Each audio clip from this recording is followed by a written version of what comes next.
ইনশাআল্লাহ আপনারা এখানে এই 12 তারিখের নির্বাচনে তরুণ প্রজন্মে যারা আছেন এখানে আপনারা একটা ঐতিহাসিক পথে আছেন। বিগত দিনে যেই কথা আমরা আমাদের বাপ চাচাদের কাছে শুনতাম ৭১-এর ব্যাপারে, স্বাধীনতার ব্যাপারে, গল্পই তো শুনছি, দেখি নাই তো, দেখছি গল্প শুনছি আমাদের মুরব্বীদের থেকে।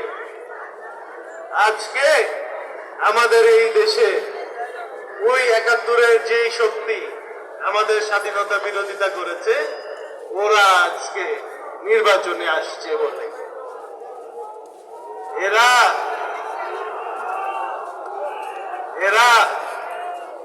৭১-এর সময় কারা ছিল আমাদের স্বাধীনতা বিরোধিতা করেছিল? এরা নাম কি ওদের? ওদের মার্কা কি? দাড়িপাল্লা। এই দলের লোকরা ৭১-এ আমাদের মধ্যেই ছিল, বাঙালি লেবাসে ছিল। ৫ অগস্টের আগে এরাই কিন্তু আবার আমাদের মধ্যেই ছিল, ছিল না? এখন সবাই দেখতেছেন আশেপাশে কারা ছিল? এই দাড়িপাল্লা। ৫ অগস্টের আগে আমাদের নেতা কর্মী এদের উপরে যে অত্যাচার চালাইছে, এরা যে বাসা ছাড়া হয়েছে, এরা কি কেউ ছিল প্রতিবাদ করার? জনগণের পক্ষে কারা প্রতিবাদ করেছে? কোন মার্কা?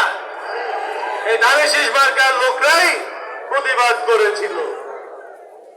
আসেন আমরা এই 12ই ফেব্রুয়ারি নির্বাচনে আবার এই প্রতিবাদ করে তাদেরকে আমরা ভোট থেকে বয়কট করি, যে আমাদের এই মহানদীর মাটিতে স্বাধীনতা বিরোধী দল এরা কোন নির্বাচনে অংশগ্রহণ করতে পারবে না। কিভাবে পারবে না?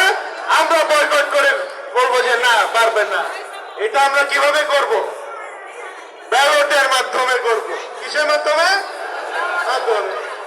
12 তারিখ সকালবেলা ফজরের নামাজ পড়ে আপনি, আপনার ওয়াইফ, আপনার ভাই বোন, আত্মীয় স্বজন সবাইকে নিয়ে ভোট সেন্টারে চলে যাবেন।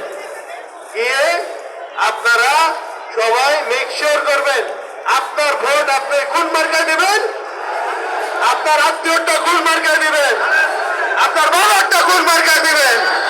ইনশাআল্লাহ আপনারা সবাই আমরা মিলে ধানের শীষকে 12 তারিখ বিজয় করব ইনশাআল্লাহ। বাংলাদেশ জিন্দাবাদ, ধানের শীষ জিন্দাবাদ, জনাব তারেক রহমান জিন্দাবাদ। আসসালামু আলাইকুম।